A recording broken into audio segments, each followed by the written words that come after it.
Welcome to Voices of Victory with Mario Di Leone.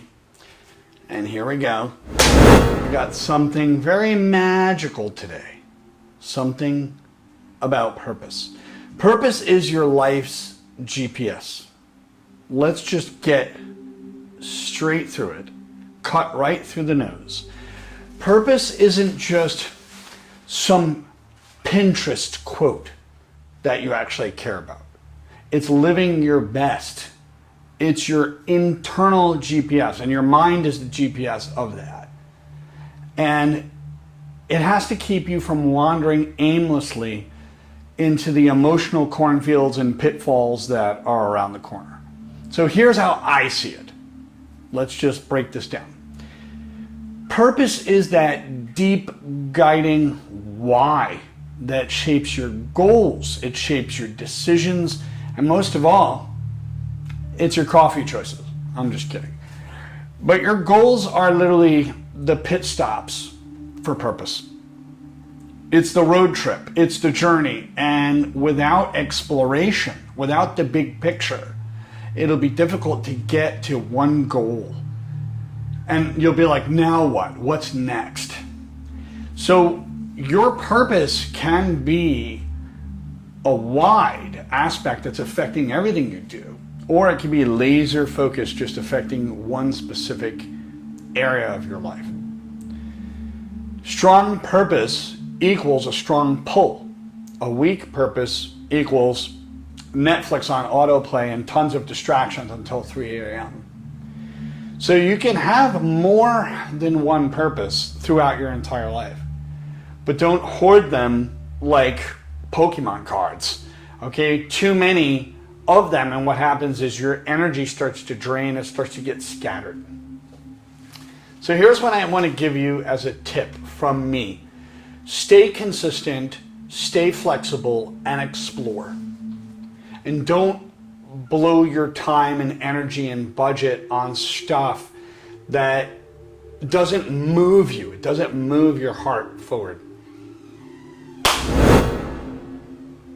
So now, that being said, let's talk about passion. Because it's not what you do, it's the good feeling you get from what you do, and passion is there. Passion is the pain you're willing to go through to get to that one thing.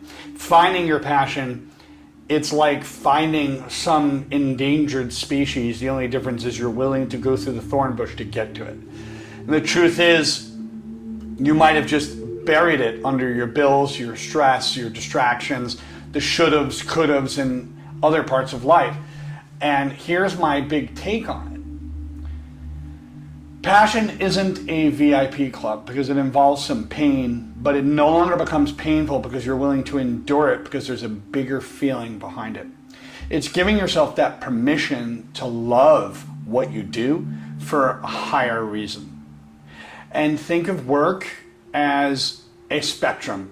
From the I'd rather wrestle a bear to, you know what, I would do this even if I didn't get paid for it. I would still do it because it's your job to keep moving towards the makes me feel alive in the end. And you could have a nonprofit goal. You could have a passion that's nonprofit. You could have a profit one.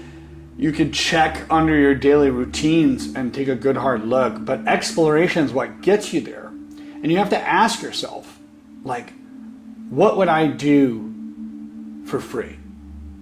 What am I naturally good at? What do I feel good doing? Because purpose is not what you do, it's not mechanical, it's the good feeling you get from what you do. And what wins have you actually had in the past that made you feel good then? And test your passion out before you bet the entire farmhouse on it. Try a course, try a project, try a gig. Exploration is part of it. Now, you have to be able to explore. You got to be able to take action and move towards those goals or use systems to get there.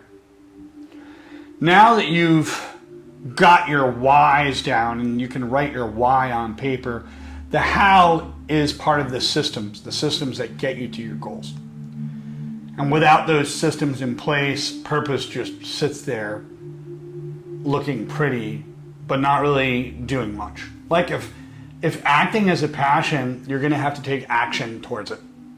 You have to be able to focus your energy, measure your progress, and move in the direction of your most dominant thoughts. And if your dominant thoughts are distracting you, you're going to feel like you're chasing squirrels. So it's all about the motivation, being able to motivate yourself, and exploration, having that ability to explore and experiment. Life can be your laboratory where you just say, let's see what happens without putting so much heavy expectations on it. You can break the big stuff into smaller, tiny steps, digestible micro actions. They offer feedback that keep you honest and help you to grow, but you have to be able to be proactive. You can't wait for opportunity to knock. You got to be able to go knock on doors and turn over rocks, and you may get rejected along the way. And here's the thing. You could start with your circle of influence, the people that are around the edges of your circle of family and friends, and start from there. But it has to fuel you, drive you, move you, make you feel good inside.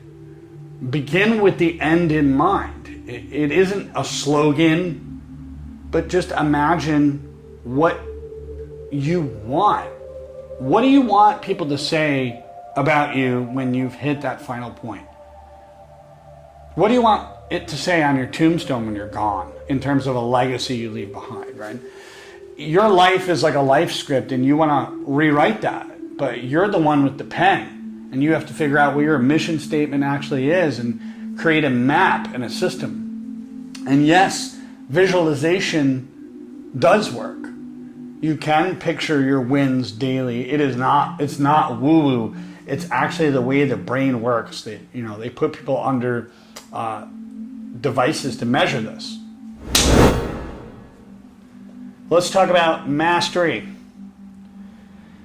Along comes the way of rejection, so you have to be able to build resilience and have a comeback factor, because life is going to throw you a whole shitload of curveballs, and sometimes it throws the whole stadium. And personal mastery, understanding it's not about perfection, it's about mastery. Get the word perfection and perfect out of your vocabulary. It is about mastery and mastering. And when you focus on that, you'll get to quote unquote perfect. Map your life and take a good look at it. Know who you are, know where you are, where you've been, and what made you feel good then, and then figure out where you actually want to go. Don't be afraid to review your beliefs and upgrade those outdated ideas of thinking. Organize your potential. Don't let your skills just gather and collect dust, because quite honestly, this is about building your mindset to move you in a direction. You have to keep those promises you make to yourself, otherwise you're going to let yourself down, and those promises are going to compound. And when it comes down to managing your time, basically, it's going to be crucial to have like self-respect with a calendar, be able to get it all down there. And resilience is being able to bounce forward. That if someone cancels on you, you're just going to reschedule with somebody else. Just because someone says no to you here doesn't mean that someone else can't say yes over there. It's your responsibility for your path, and you have to be able to use every bit of your mindset and determination to communicate to other people, but also communicate to yourself really well. And stay open-minded. That's so crucial. And just remember this. Your brain is literally the greatest ally when you feed it the right information, when you feed it the right thoughts. What you read, what you see, and what you hear. This is what goes in your mind. And that leads us over to support and balance. You have to get support from other people, and you got to be able to balance yourself. That's your secret weapon. No one climbs Mount Everest alone, not even in the movies. Okay, they always have a team with them, and someone usually falls in a crevasse. But it's about finding a mentor, finding a coach who are going to push you, guide you, help you believe in yourself, believe in you, and you have to believe in yourself too. And make sure that those mentors, they've gotten results, they've set clear expectations, and they actually help you adapt when needed. They give you that safe space to grow, to actually make mistakes, and understand that those mistakes are part of your mastery, becoming a master at something. Not perfect, mastery. So you have to be able to physically move in the direction of your dreams. So take care of yourself, rest, give yourself that downtime, because it's going to be part of moving you towards your goals. Connect with your values, because values are the basis behind self-esteem. Having the value of honesty, the value of authenticity, the value of integrity. These are all important. You've got to be able to fill your brain with the things that are going to make your dream expand and not shrink. And you're going to have to get that social group of people around you to be your well-wishers, but also be able to take their feedback and trust that their feedback is indeed valuable. So you have to be firing on all four cylinders of purpose. It isn't just a concept. It isn't just a lifestyle.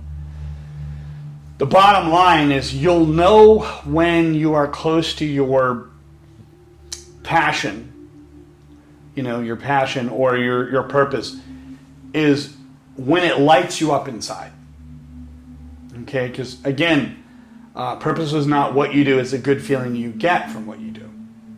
Otherwise, it would just be something mechanical. And we know that that's not true.